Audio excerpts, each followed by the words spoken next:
need Timothy as well? Oh, there he is. Yeah, Hi. I just started. Great. Yeah, I have you. Okay, thank you.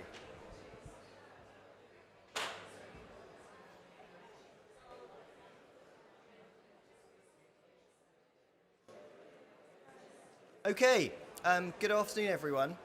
Thanks very much for joining, and welcome to this Global ABC session on clean heating. Heating is a significant part of global emissions, and the focus has been limited over the past few years, and we've seen the politics becoming increasingly complicated. But nonetheless, heating makes up a significant portion of global emissions. So, welcome, ladies and gentlemen, and also welcome Minister Bolesta from Polish government. Thank you so much for joining us. And Minister Bolesta, I think, who likes to be called Chris normally, will be giving us an address after a short introduction from myself. A few words from me in terms of process. This afternoon's session here's about the Global ABC's Clean Heat Forum. This is one of the Global ABC's hubs, which is led by myself and some other colleagues. I'll then be talking briefly about some new work that we're publishing on heat pumps and heat pump support. We will then hand over to Minister Bolesta for a short speech, followed by a panel discussion. We're joined by Piers Forster, Professor Piers Forster from the UK Climate Change Committee, Timothy Mace-Dubois from Schneider Electric, and also Lily Riahi from UNEP. So, the Clean Heat Forum. The Clean Heat Forum is really the only global forum focused on heating issues, which is interesting because there are buildings fora, there are electricity fora, but we haven't really had any international collaboration on these buildings heating issues, which is interesting because the heating issues are geographically in quite specific places. So typically, we don't see lots of demand for heat in the global south, and many of the countries who have been at the forefront of delivering climate change legislation and targeting emissions reductions actually have quite high heating demands and have significant emissions associated with heating. So, for example, in the UK where I'm based, heating is pretty much the same size as transport in terms of emissions, and they are together by far the two biggest chunks of our emissions. And it's different to electricity. It's within people's homes and buildings, and it's also financially it requires investment at a buildings level rather than at an energy level, which is quite different. So the Clean Heat Forum is a global fora for collaboration. It was launched at COP26 in Glasgow by a consortium of interests which included the UK government, the Scottish government, Government of Jordan, the Regulatory Assistance Project, who I work for, E3G and RMI, previously the Rocky Mountains Institute. And it meets on a quarterly basis. We have a presence within the Global ABC. As I said, we were invited and accepted the position of a hub of the Global ABC last year, and we attend key global events and so on. We also are a supporting initiative of the Buildings Breakthrough Agenda, which is a relatively new part of the breakthrough, but we are acting as the focal point in terms of policy for demand creation at the Buildings Breakthrough. So that's the Clean Heat Forum. It's free to join. We'd love people to join, and it really is a case of the more the merrier. And we've got some very interesting governments so far. We have UK government, German government. We normally have attendance from the French government. It's relatively relaxed, but it is growing. Okay, so that's all I was going to say about the Clean Heat Forum. Please do consider joining. Now, I just want to say a few words about heat pumps.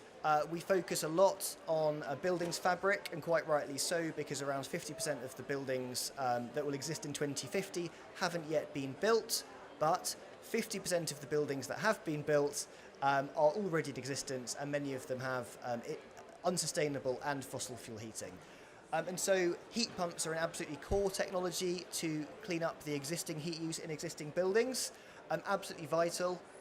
They help towards renewables targets as well, but around the world you can't meet buildings decarbonisation or even wider decarbonisation goals without doing heat pumps, and that's apparent in various pieces of research. We published our heat pump toolkit on Friday in the UK Pavilion as another Clean Heat Forum event. Version 2 updates our previous toolkit, which was already based on a few years of research. We now have about 5 years of international research and expertise around toolkit version 2, and it's a guide for policymakers around the world and at different scales for how heat pumps can be deployed. Heat pumps, as I've said, are broadly expected to be the absolutely key heating technology in most buildings in a net zero scenario. And you don't need to take much detail away from this, but basically the huge growing chunks, the bits in blue, is the forecast market size for heat pumps. One of those, I think on the left, is from the IEA, on the right is from McKinsey, and that's two pretty big global consultancies and areas of expertise showing just how core heat pumps are for any scenario with decarbonisation, because they can cut emissions quickly and they're available, which is quite important. But policy attention on heat pumps is really needed. This is an extraction from the IEA's Net Zero report, and actually what you can see is the top line is, sorry it's a bit small, the top line is the required market under their net zero scenario, so a rapid growth and then a still rapid growth beyond sort of 2035. But the blue line shows the actual market growth, and this is global. And what we actually end up with, if we stay on the current track, is a capacity gap in 2050 of, I think that's 2,500 gigawatts. So that's the equivalent of something like 2,000 nuclear power stations, that sort of scale of capacity, but also that sort of scale of investment. And it's one of those things that it's not an easy gap to close, because heat pumps and buildings last for a long time. Your boiler might last for 15 years. And so if you make the investment now, it might not be until 2040 perhaps that you swap out your heating system. And so early action is needed. And if you don't make the early action, that gap gets ever bigger and becomes basically impossible to close. So our research shows that policy packages are a must. You can't just rely on one thing. So you need to make sure you've got the economics sorted, and that includes things like energy prices, maybe carbon taxation, maybe market measures. You need to have financial support for building owners, because a big difference here is that heat pumps are in people's homes. They're not in the countryside or in the middle of the sea, and so some capital investment in buildings is needed. And on the third pillar is the need for regulation. Undoubtedly, this is the more difficult, more politically challenging part of the debate, but if we're going to get to a point where markets are really growing, restrictions on the sales of fossil fuel boilers are needed. And we see those in existence in new homes in many countries, but actually in existing homes, those measures are only in a few countries, primarily in Nordic areas. So those things need to be coordinated, and the whole package and the whole process needs to be coordinated as well. And that's based on our research from looking at different policies and packages around the world. Just to say, I won't say much on this, but the toolkit delves into a lot of detail. It's over 100 pages long, and there are huge numbers of case studies, and we will drill down into each of those different elements, providing examples in national levels and contexts, so that policymakers can go into the toolkit, they can click through it, and they can find the information they need to build their best package. Because while there are fundamentals, there's also a need for differentiation between countries, because local issues can come to play, and there are just local political and market issues that vary. A huge one is the pricing currently of electricity. We see in some areas that electricity is more expensive than it needs to be, and when your comparison might be gas heating or oil heating, you need to ensure actually that running a heat pump is cheaper than an existing fossil fuel heating system. It is the case in some places. This map doesn't quite do it justice, because actually when we look at the US, for example, it sort of comes out as slightly more expensive than fossil fuel heating based on this. So the areas which are blue or turquoise are cheaper heat pump running costs.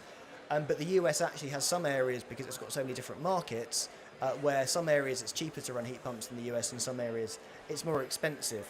And I think working on pricing is probably a key thing actually that governments can do, and could actually form an important part of the the UNFCCC process on climate change, because it's about economics fundamentally. So version 2 of our toolkit's been heavily updated. I won't say much, but we've got very practical on-the-ground case studies. We've spoken to installers. We've got technology examples because they vary around the world as well. And we've also got local case studies because we're seeing examples of heat pumps going in and markets growing in some places, but we're also seeing examples of heat pump markets not growing, and there are policy reasons for that. So do feel free to have a look at the toolkit. It can be downloaded via that QR code, or there's a link there too. The toolkit also comes with a video series featuring me in a very similar but slightly different shirt, actually. So it was a few years ago, but the shirt's been updated, but the videos are still up to date. So thanks very much for listening. Now it's over to me to take great pleasure in introducing... oh, thank you. Thanks very much. Thank you, thanks. Over to me to introduce Chris Balesta. Thanks for joining, Chris. Chris is Poland's Secretary of State for Climate Action and a passionate advocate of energy efficiency, industrial decarbonisation, electromobility and innovation. He sees the challenges of a changing climate, global trade wars and geopolitical instability as an opportunity for Poland to think differently and build resilience for the people, for the economy and for the environment. Chris is an economist by training and has spent many years working at the European Commission on energy and climate issues. Thank you, Chris.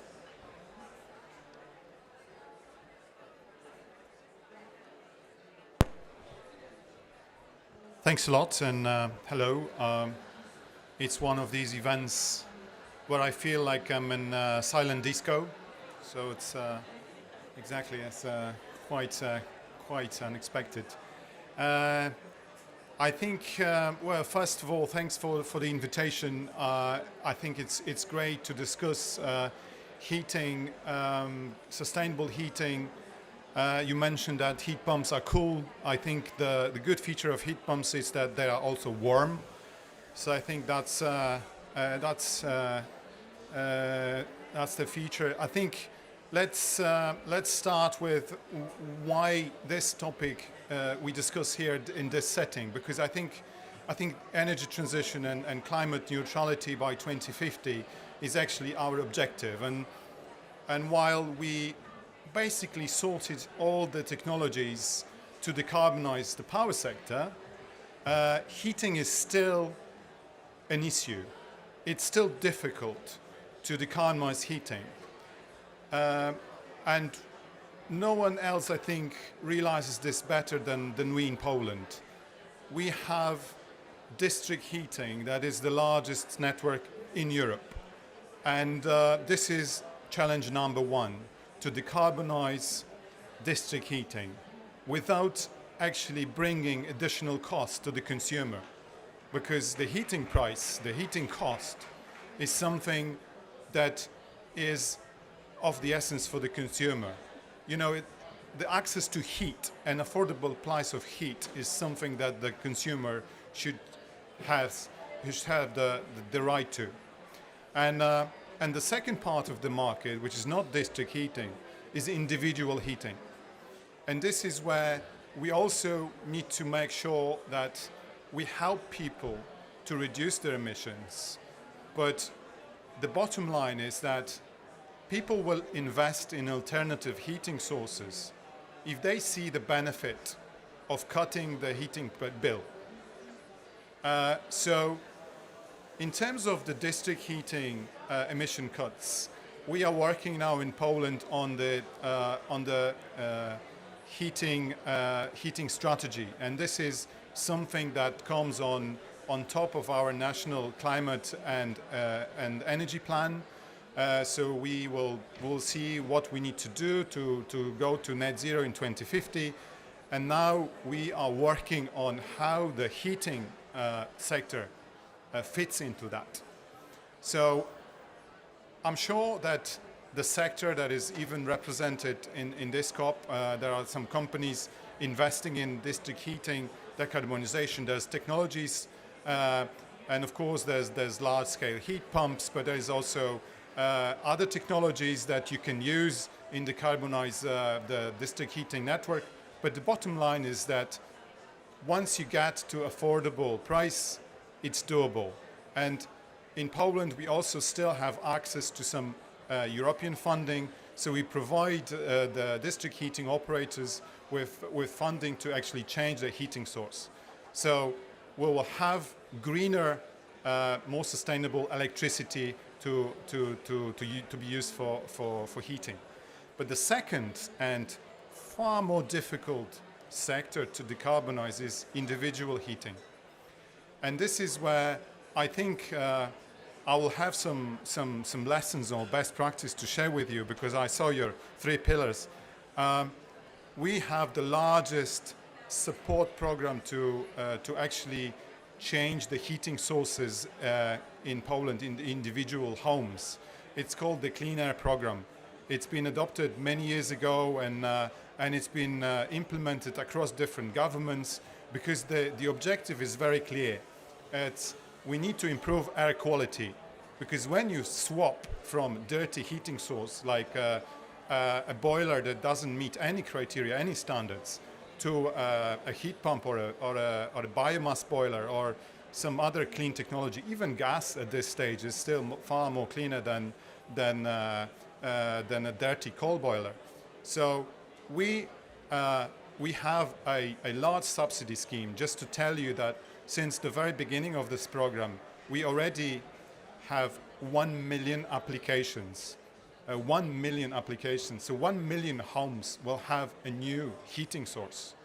And our statistics tell us that we still have roughly 2 million homes fueled by non-standard coal boilers that we still need to swap for cleaner sources of heating.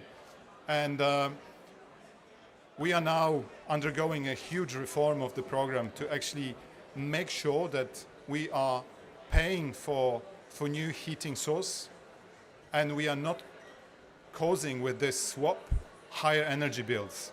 Because there were stories that people got new sources of heating, for example a heat pump, but the bills for heating grew rapidly. And we discovered that there were some investments where no one actually told the consumer, the house owner, that they should actually do also thermal modernization, because otherwise they will have a heating pump running non-stop. And that's a very bad thing, because you believe that you are switching to a good, cleaner source of energy, and you end up with high energy bill, you get frustrated, you go back to a supplier, you know the feedback on the market is that heat pumps are bad for you. So now the program we've reformed over the previous couple of months is that when you come for subsidy to the state, you need to have energy audit showing you that what needs to be done for the heat pump to actually work properly. And we are now working to continue this program to actually get more people of non-standard boilers into clean energy, clean heating. And I think there are lessons that we've learned, and it would be good to share them with you. Lesson number 1 is that I think at least in Poland, the bans do not work. So if you ban something, people will not agree to this. And we also saw this lesson in Germany, that once the gas boiler were banned, people basically rebelled. So what we are trying to do in Poland is to actually provide people with option to change their heating source voluntarily, not pushing them into something they don't want. I think awareness raising, what options are there on the market that could help you is lesson number 2. And I think lesson number 3 is that you need to show people that investment in green heating, in sustainable heating, cuts your bills. If people know that, if people realize that this is an option for them, they will do it. So these 3 lessons from me, from Poland, and I wish you a good panel. I wish I could stay, but Unfortunately, we need to run to another bilateral meeting, trying to solve also the heating problem in the negotiations. Thanks a lot.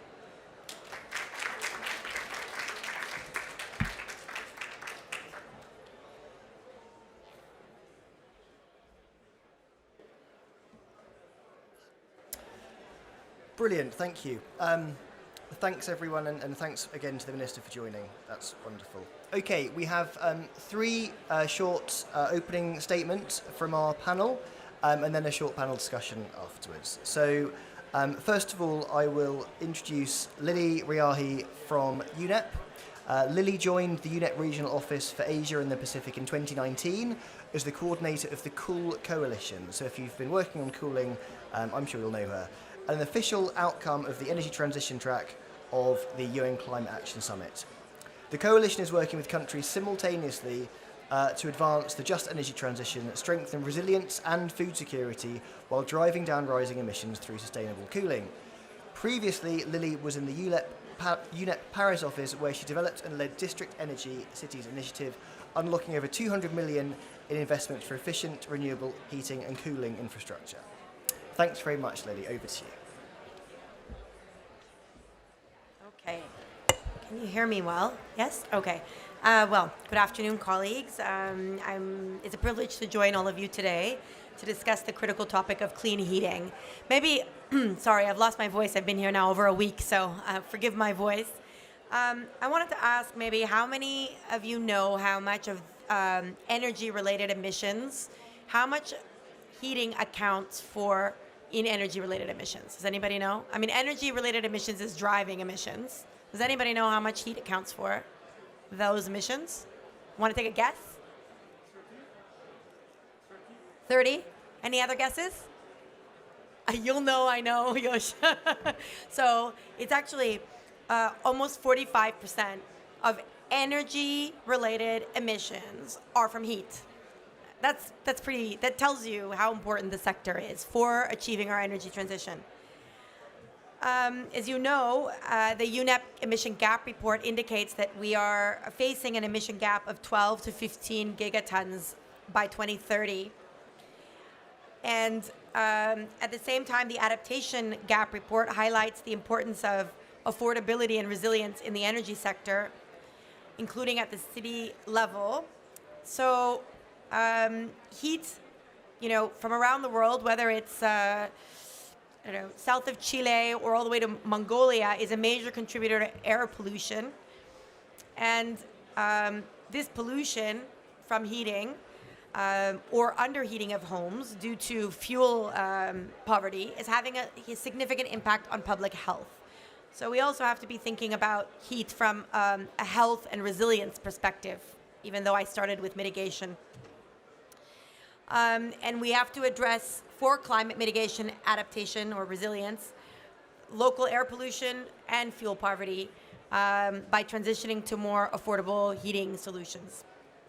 And as we heard today, a lot of these solutions exist that use higher shares of renewable energy, are more circular, and that use things like waste heat. And there I will give a plug to district heating, indeed something that I worked on for many years, which is really, I think, a solution that is not only allowing us to decarbonize the heating sector if you're leveraging things like waste heat, which can actually, I think there was a study in Europe that waste heat can actually provide, can cover almost all our heating needs if you actually leverage the waste heat that is existing in Europe.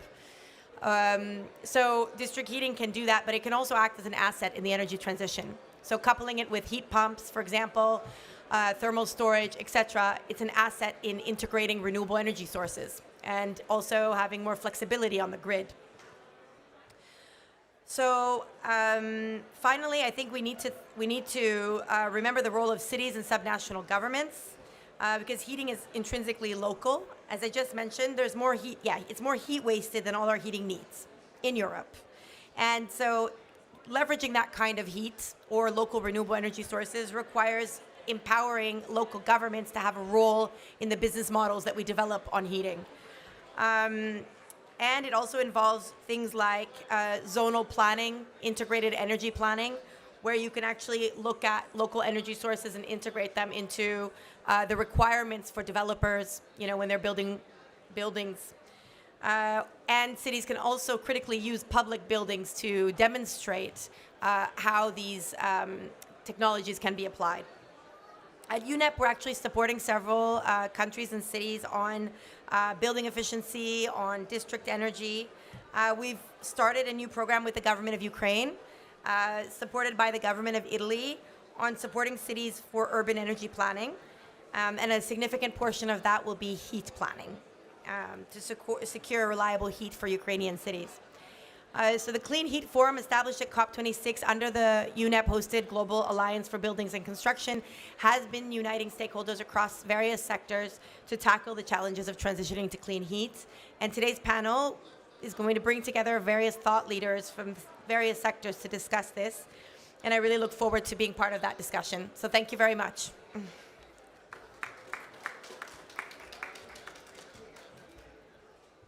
Thank you very much, Lily, and a reminder of how local and personal heating is, so thank you. Our second panellist is Professor Piers Forster. Piers is Professor of Physical Climate Change and Founding Director of the Priestley Centre for Climate Futures at the University of Leeds. He's played significant roles authoring IPCC reports, including the 4th, 5th and 6th assessment reports, and the very important, of course, special report on 1.5 degrees. As well as his research career, Piers helped establish the United Bank of Carbon, a UK charity that researches and protects trees and forests. He has several roles advising industry and government. He was appointed as a member of the UK Climate Change Committee in 2019 and appointed as its interim chair in 2023. Thank you, Piers. I hope that's correct.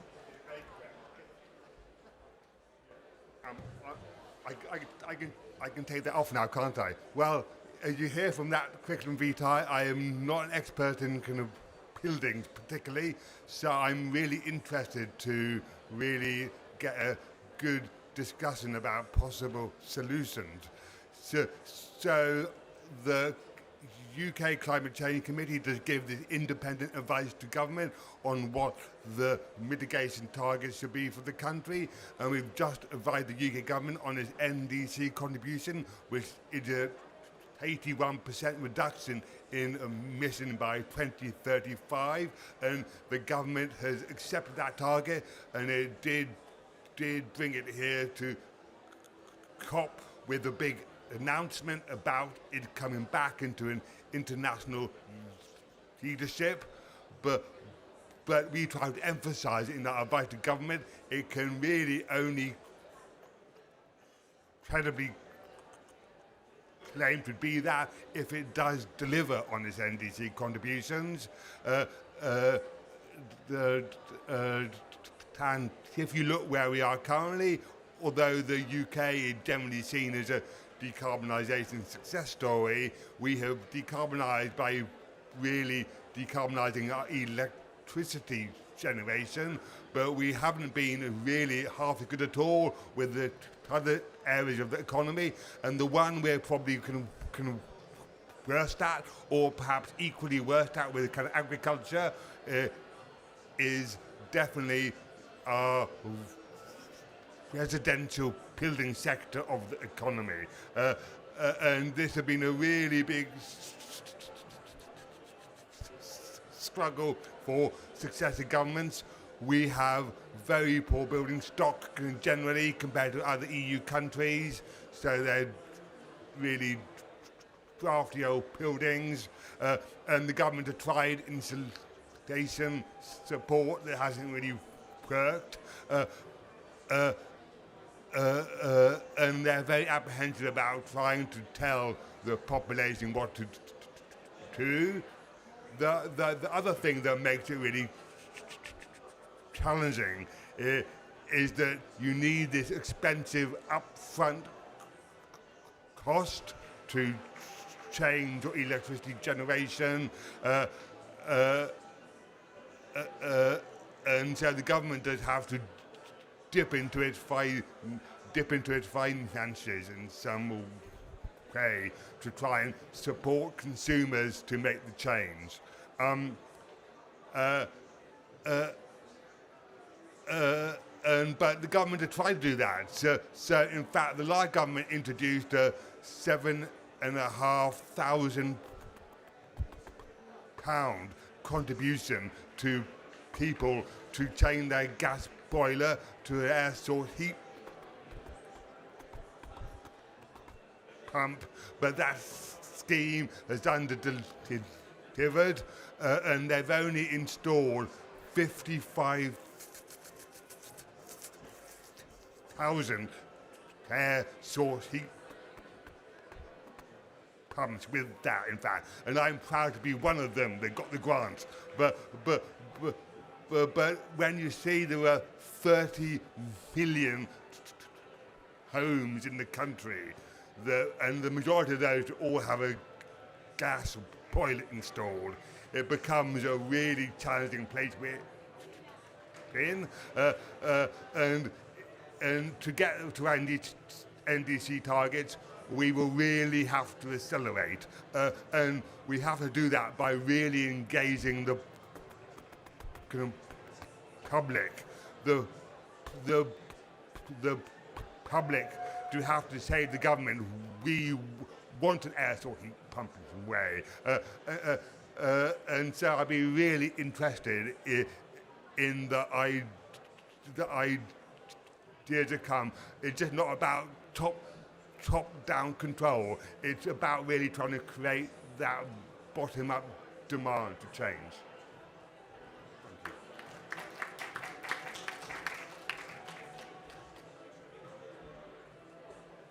Thank you, Piers. And I think you were being very polite in terms of the progress that's been made, because really it's been very difficult, I think, in some countries around the world to see the numbers of heat pumps just not going anywhere near the speed they have to. So thank you for your contribution.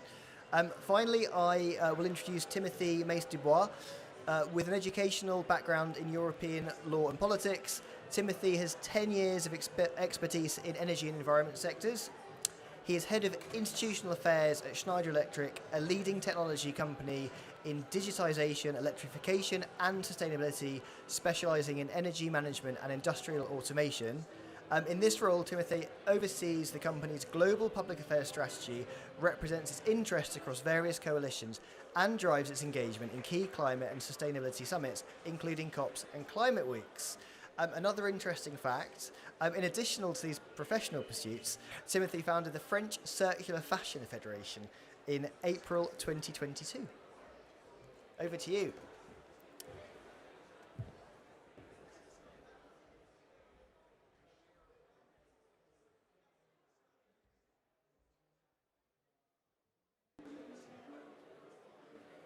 Thanks a lot for the invitation.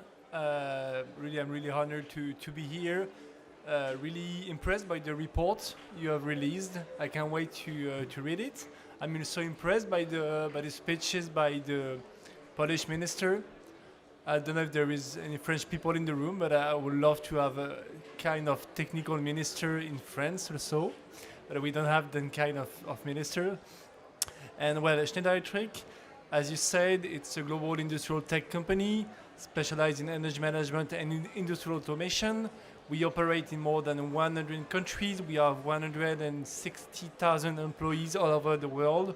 And our objective is really to electrify and digitize the world, to make the end market, so the buildings, the infrastructure, the data center, and the homes smarter and greener. So actually, when I'm asked to answer to this question, what policies and pledges are needed to clean up heating, I would reply, we don't need policies and pledges anymore. We need actions, we need solutions, we need ambitious and brave actions by the government today at COP, because the solutions exist. They have a good track record in terms of GHG emissions reduction, and they are scalable, so we need now to implement the solutions. Of course, we need some money, but we have the solutions. First of all, the first thing to implement is, of course, energy efficiency, to consume less, to consume better. the energy efficiency is basically the most cost-effective and immediate solution to reduce the energy consumption, and therefore to reduce the heat demand, the heat and the cold demand, and the GHG emissions. And basically, we need energy efficiency targets by 2040 by the EU. I had a meeting with the members of Parliament today, and this is why we ask for. We need ambitious energy efficiency targets, electrification targets, of course, and with incentives and with sanctions, of course. These targets for buildings, for data centers, for homes, every sector needs to have energy efficiency targets. To reach energy efficiency, we need digital technologies to optimize the energy performance with real-time monitoring, with data collection. In Schneider Electric, we offer this kind of solutions to manage the supply, the demand, the heating and cooling, and integrate the renewables. And of course, as you said, we need the buildings retrofitting to be incentivized. As you say, 80% of the buildings that will exist in 2050 already exist. So of course we need to retrofit them and to make them smarter and greener. Second thing, we need of course electrification of heating and cooling. We need to promote heat pumps for sure. They are efficient. There are less GHG emissions with heat pumps. We need then to integrate the grid integration, modernization, and flexibility. We need flexibility and flexibility objectives also at the EU level. That can of course help to increase electrification. We need to leverage the renewable energy sources to in the buildings, in the factory, to integrate the solar and the wind power to then power heating and cooling system with all the microgreens, and we can offer this kind of solutions, but we really need to consume, to sell, to storage, and all of this needs to be automated. So we need this digital technology to integrate the renewables and then to clean the heating and cooling. And last but not the least, we need the regulation, ambitious regulation, carbon pricing, of course, financial incentives such as tax credits, and of course stronger building codes and standards. In France, we have the Décret BACS, Building Automation and Control System. We have the Décret Tertiaire, but we'll need this laws, this regulation at the EU level. That's really mandatory.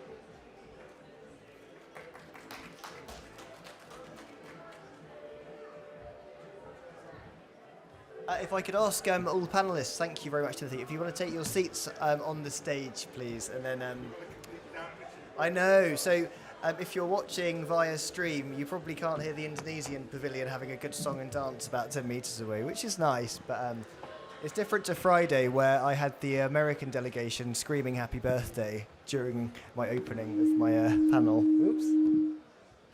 Okay, so. Well, thanks everyone. I think a few of the themes that have already emerged have been around the need for public support for these changes and these policies.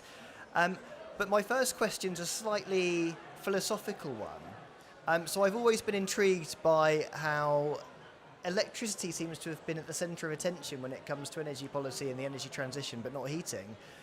So how do we bring heating to the front of the energy transition? Timothy, I'll ask you first, if that's okay. There should be another one. In French, we would say it's le parent pauvre, like the poor parent. I don't know if it means anything in English. But it's the parent pauvre of the global regulation on the energy transition. So basically, I don't have the magic recipe to crack the code and to make heating on the top of energy policy, energy regulation. But I would say that we need to highlight this kind of data that you provided. It's quite surprising that I didn't know the part of heating and cooling in the global energy consumption and GHG emissions. So we all need to know this kind of data. So we need this kind of report to then use the data with the government, with the members of parliament. and of course the data about energy consumption, about energy emissions. We need to, and then as I said, we need to leverage the electrification of heating to reduce the reliance on fossil fuel. And we need to always showcase some innovative solutions. I'm at COP since 10 days and think we don't have enough solutions. We have all these kind of panels with these commitments and these actions, and but we don't have we didn't showcase solutions enough on stage. So we need to showcase these solutions that exist to optimize the energy use of and then to reduce the heating, the emissions of heating. Piers, Lily, do you have anything to add on that question? Yeah, so I think probably first I would say we need to think more broadly. So I said this a little bit in my opening remarks. Can you hear me? I always worry you can't hear me. Okay, so the story of heating needs to be told from the perspective of impact on people, and I think that's not being done enough because when you don't have clean heating, you have impacts on people's health, and people care about that, and that will make it much more elevated in political discussions. If you say, you know what, people are dying because they're using dirty heat, and it's having an impact on indoor air quality, and it's therefore, and outdoor air quality, depending on what you're burning and what country we're talking about, and that's leading to mortality, or asthma, or health impacts. And then that weighs on the economy because then you have more people at the hospital. So there's a story to be told that is not being told right now enough, I think. And then I think also the other side of it is, right now we talk about extreme heat a lot, and that cooling has become a right, basically. Access to cooling should be like access to water, access to energy is access to cooling, because you need it, right? It's the same with extreme cold, right? People are having impact from lack of reliability or lack of energy security on being able to have heat. And then you have extreme cold and not access to heat. So access to heat, meaning affordable, reliable heat, should be a political priority. So those are the parts of the story that I think will really elevate the topic in the discussions on policy.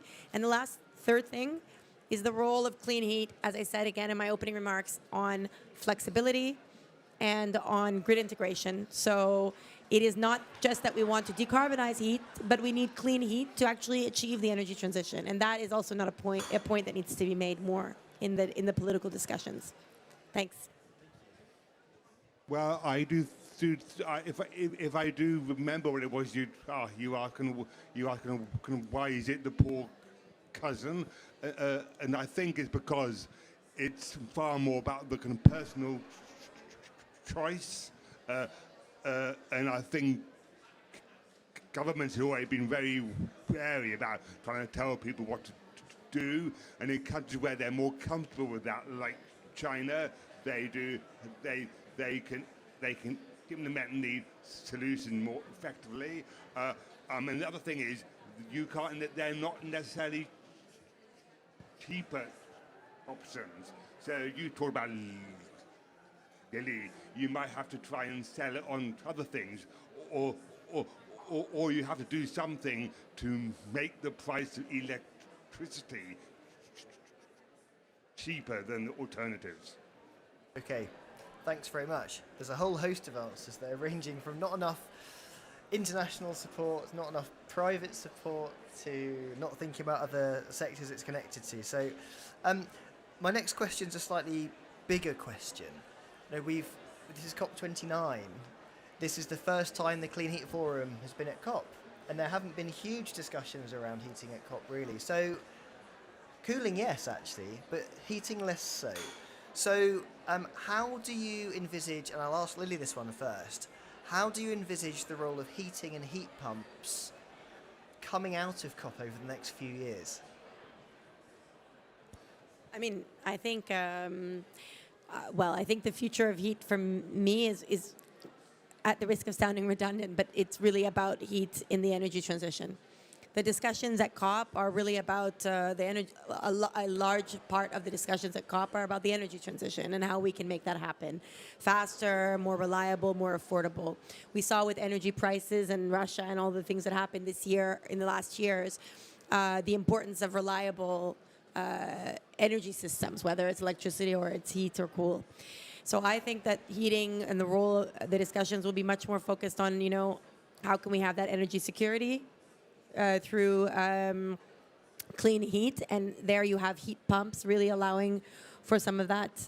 Especially also if you have larger scale heat pumps, for example, that can supply to a neighborhood, then you can also have them, you can build the system that is off-grid, with large scale heat pumps.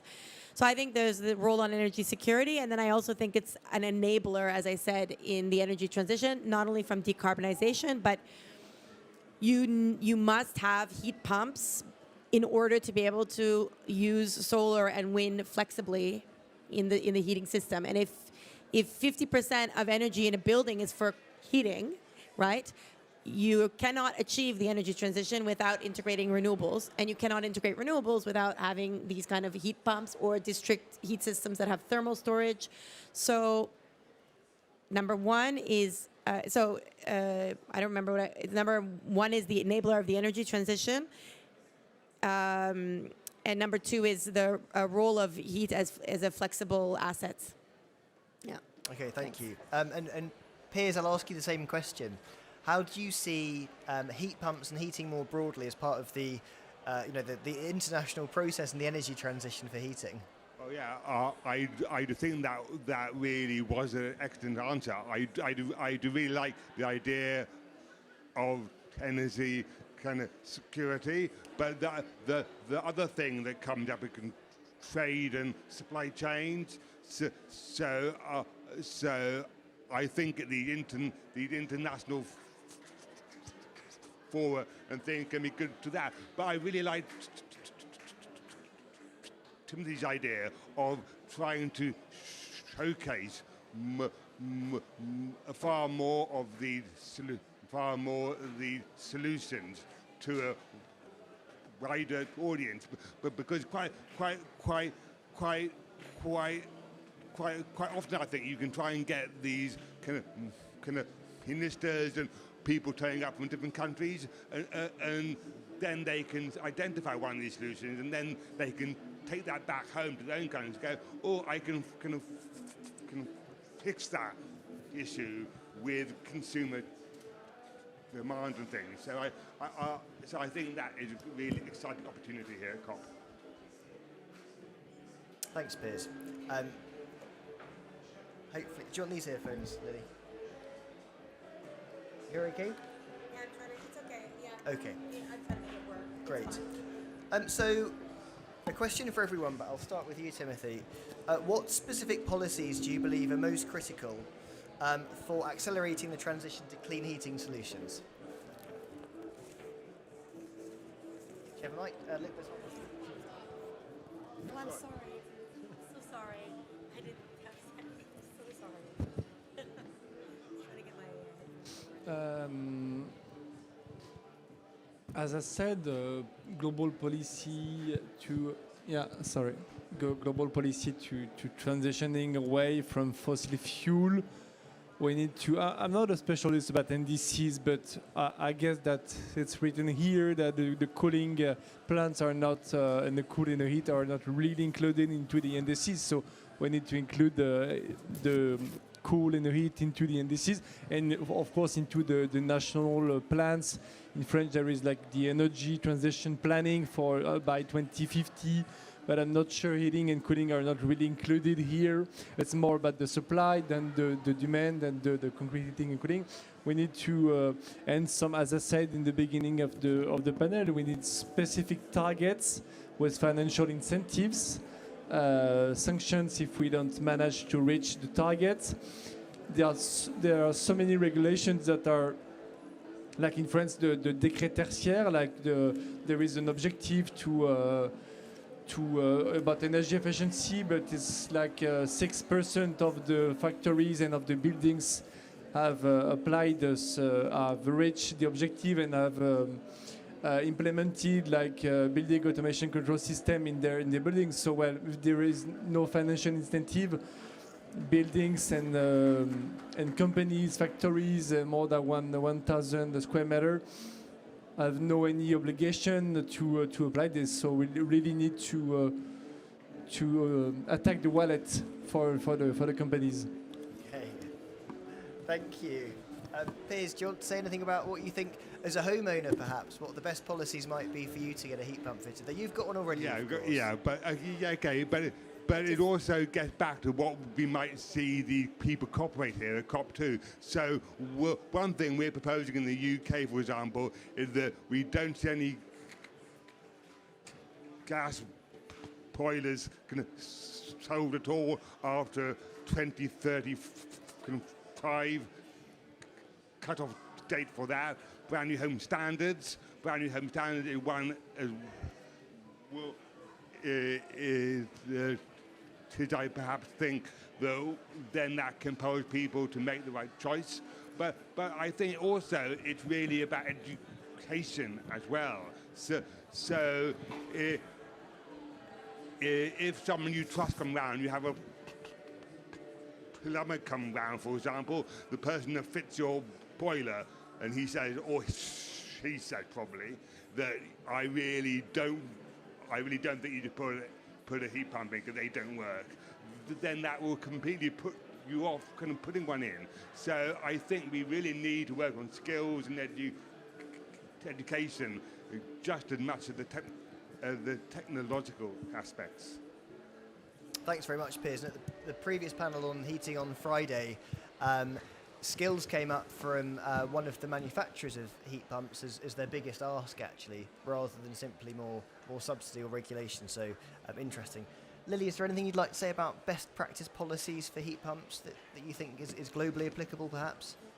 I mean, I think heat planning is really important, and that's not really done. So, and particularly at the local level, that's really where you're going to see what sources you have to be able to leverage, and you need to do really detailed heat planning locally.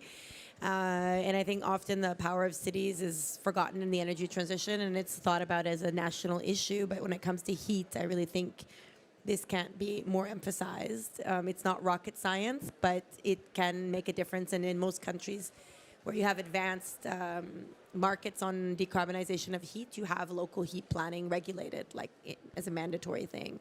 Europe, I think, does it already. So, so that would be one. And I mean, we're working with many countries and cities to do that kind of urban heat master plans. And it's incredible because it links back to the point of also awareness raising and data, right? You have the data through these urban plans, which you need. You can't actually create any business plan or any kind of like project pipeline without data and baselines.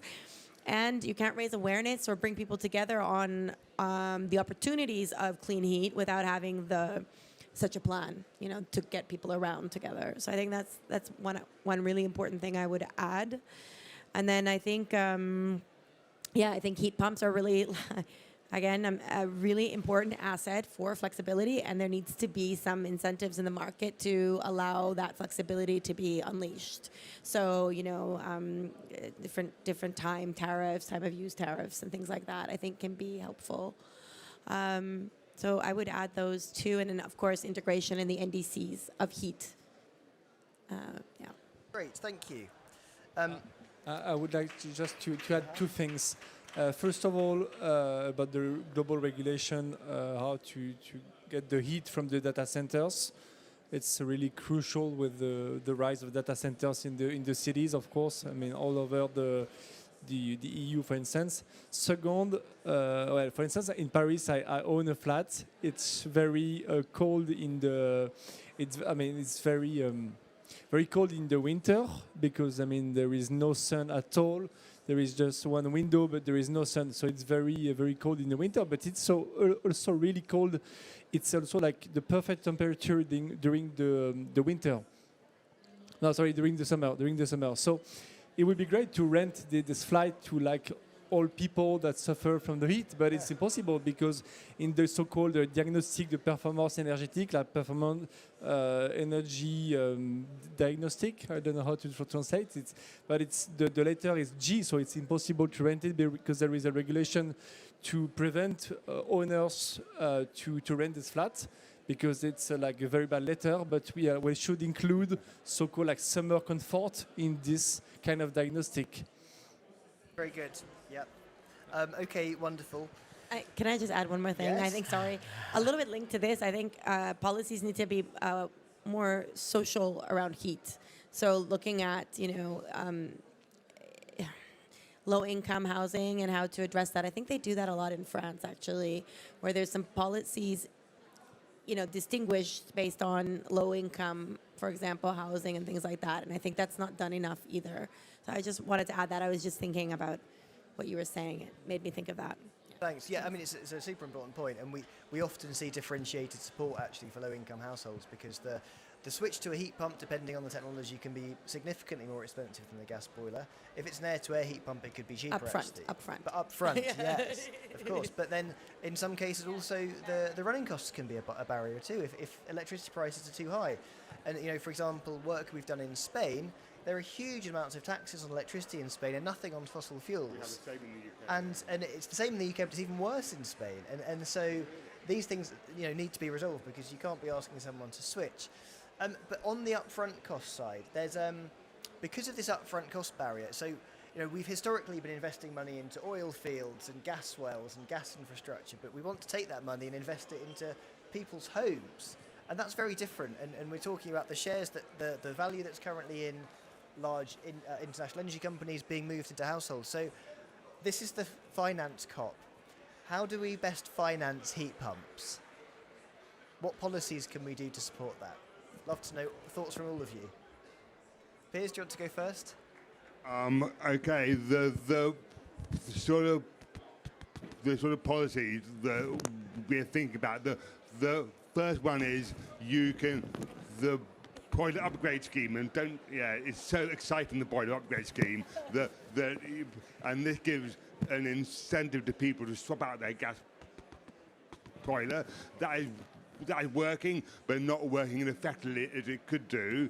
The other good policies around when you sell your property on, that is an opportunity to do some upgrade. So perhaps you can't sell your property on unless you do an upgrade, and that's the scheme they have in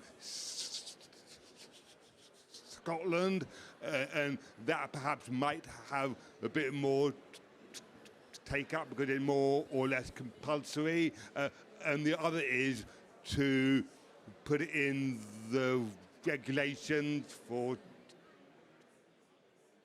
tenants, of course, and new homes and things. But I do think when it comes to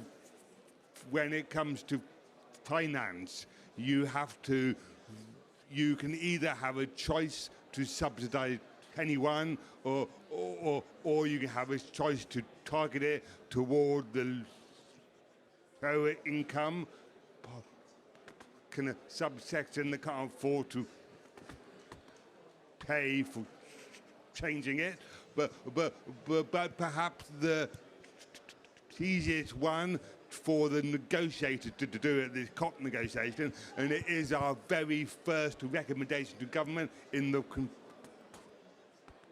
progress report we published, is to reduce the cost of electricity compared to gas, and that is a kind of a commitment.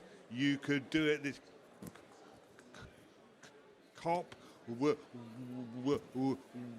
where different countries and different actors could commit to making electricity the cheapest form of electricity within their countries. Wonderful, thank you. Lily? So I think I'm just going to think about,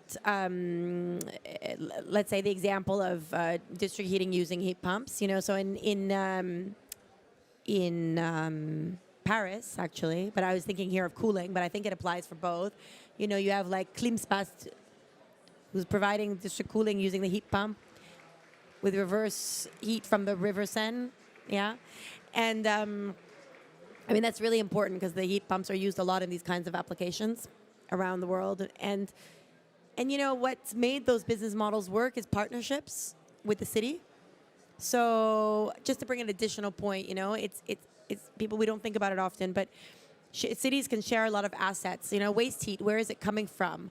Waste heat is coming from for example, like sewage treatment plants. You know, that's usually owned by a city.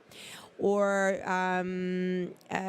you have excess heat from metros. You know, you have all of these excess heat. That's cities can give you access to that in a partnership framework, where you can access that and you can see it in cities around Europe at least. Sweden is another example. You know, where they've given their excess heat in a public-private partnership with a company, with private sector, which creates a business.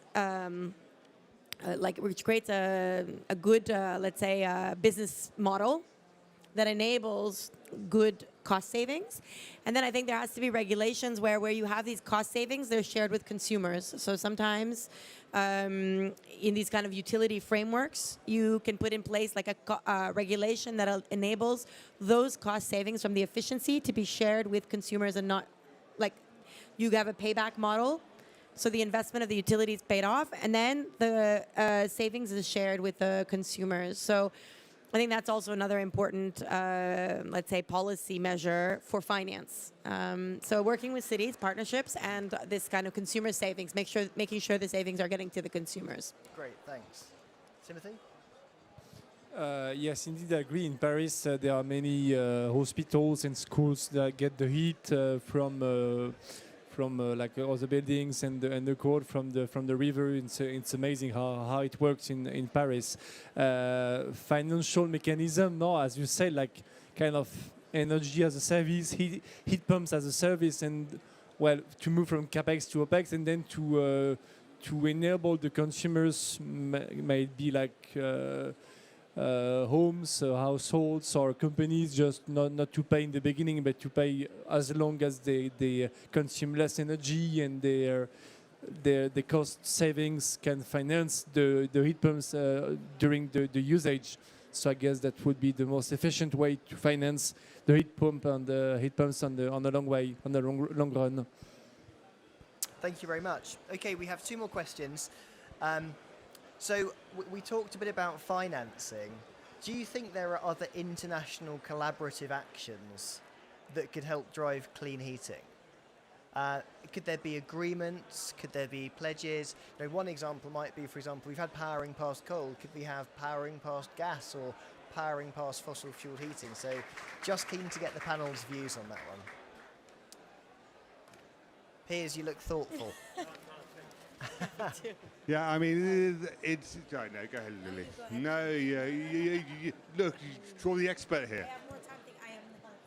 Please. You're the expert. Go, I'm not... I mean, I think this guest is so personal heating, isn't it? And I think there were some issues about it. I'm going to slightly challenge that, because it is pretty much a developed country problem, kind of more than it is a developing one. And there are also other things. We expect the global climate to increase, of course. The amount of heating we use will drop. So I mean, I think we should be here talking about this, but I do somehow think it will always be very challenging. And what I would say, if you really want to get it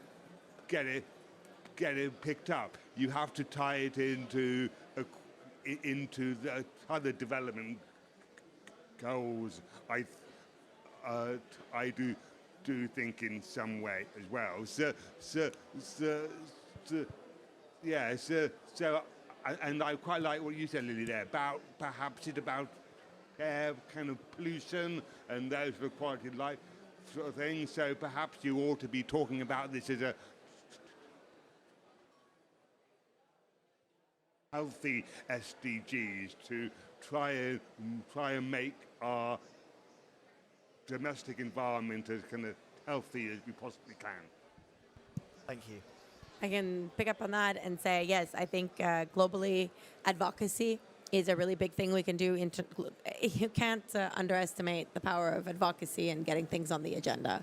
And you can only do advocacy best when you come together with one voice. So I think having, like UNEP can convene that, for example, through the Global Alliance on Buildings and Construction, or other platforms where you bring together the community on heat and you advocate. And I think that's very important. And then I think there's like country-to-country exchange and city-to-city exchange platforms that are really, really important. So we did we did this for District Energy. We had the UNEP District Energy and Cities Initiative, where District Energy, people didn't even know what it was.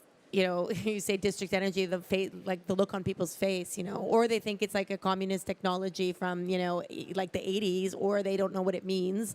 So, we really spent a lot of time in the initiative to bring, for example, Chile to Paris to show them geothermal district heat and that it's progressive and it's renewable, or I don't know, other countries exchanging with UK. UK does a lot of district heat, for example.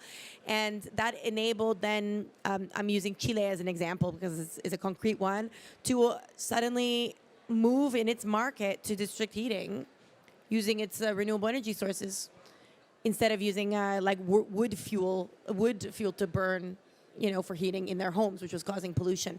So that is what global collaboration can do, is bring together countries to learn from each other, or cities. And that's the most powerful way of scaling up policy action, because it's by seeing that you believe. If I go, conferences are very helpful, of course, but a policymaker will take action when he goes somewhere and he can see it and he can talk to his peers, and I think that public-private partnership is really important. We worked a lot, for example, with Engie at the time, and others, also Schneider Electric, and I don't know, there was a lot in France actually, but around the world, Veolia, whatever, and Danfoss, because then also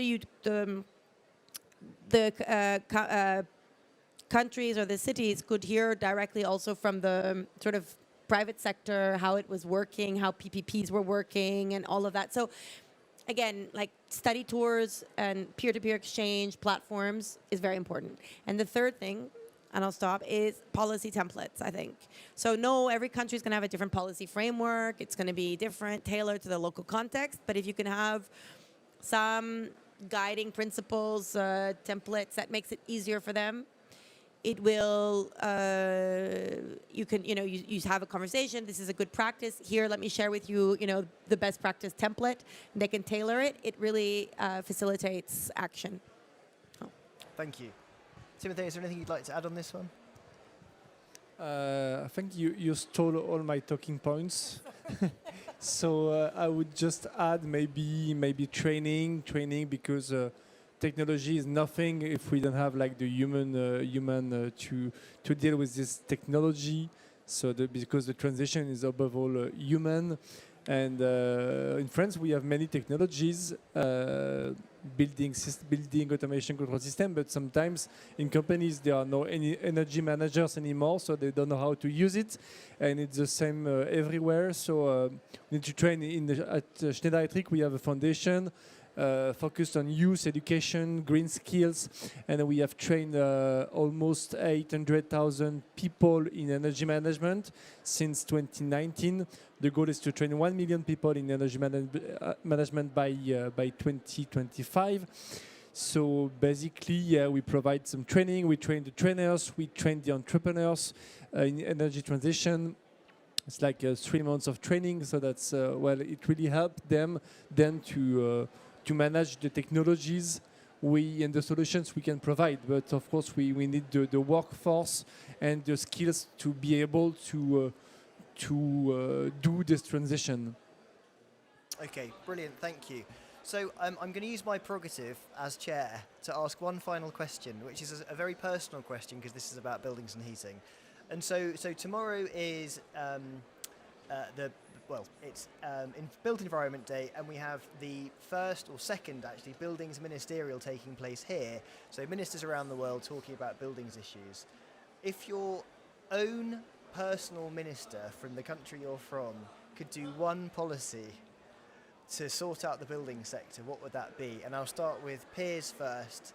I'll then move to Lily and Timothy. Well, I was going to ask you that. So it's our job as a committee to advise government, but we take advice from our experts around the world. So then what would you tell me to tell the government, Richard? Well, I should be a politician, Piers. Yeah, no, but well, we can look to the thing we've got at the top of our report is try and make electricity cheaper for the heating stuff.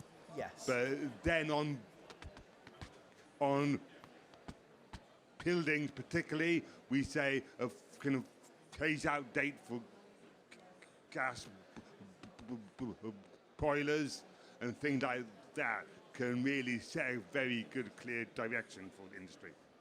I think the only thing, if I may quickly respond to Piers, is what we know is that a combination of things are needed. And policymakers don't often want to hear that. They want something easy and something straightforward to deliver. And unfortunately, it's not. Although I probably would have the price rebalancing as the sort of fundamental requirement, and then you can build things onto that. But I'd probably think about doing that first. So, Lily, do you want to say anything on this one? As a minister of buildings, Yeah, if you do one thing. I would incentivize, like, what is that, floor to space index? It's like where you can build higher if you leverage like these clean technologies. Building developers love that, you know. And I think with heat pumps and these kind of systems, you don't have to use the boilers on the first floor or whatever. So you gain a floor, and you can also give them like this incentive of one more floor higher if they use certain technologies, you know. And I think it's floor to space index. I know it's very specific, but I've seen it like in Canada, for example, Vancouver, whatever. I've seen it really can unlock a market giving this kind of incentive. It may not work in places like Paris where you don't want to build high, and when you do, you'll get a riot. So, so it doesn't work everywhere, but in many countries, it could be a very interesting incentive to put in place. Of course, building energy codes that are incentivizing. I know I'm supposed to only say one, but I think building energy codes with performance standards would be very important, linked to, you know, extra points for clean energy, you know, use through, you can give points for waste heat being used through heat pumps, or what technologies are used, etc. Germany does that. I think France does it too. So that would be another one. And I can give a few more, but those are the two. Okay. Yeah? Thank you.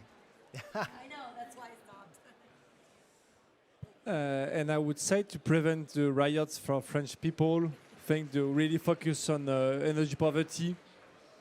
And because there is all the social side of transition, and if we need to leave like no one behind the transition, and the priority as far as I'm concerned, so for French people, is really energy poverty.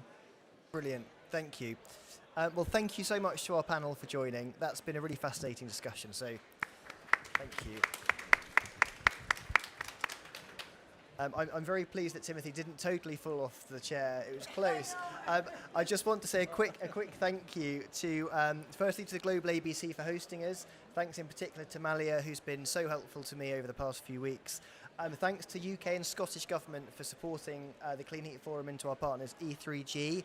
I can't really summarise what was said because there was so much, but we've talked about international policy making, multi-level policy making, consumer behaviour and consumer issues, energy security, and cooling. And there's clearly a lot of stuff that needs to be drawn together. And hopefully, as the Clean Heat Forum and the network via the Global ABC continues to work on this, we will build a centre of expertise and be the go-to place for information on clean heating and the transition in buildings. So thanks very much. Thank you for joining. And thanks also to the Polish Minister for joining earlier. Thank you.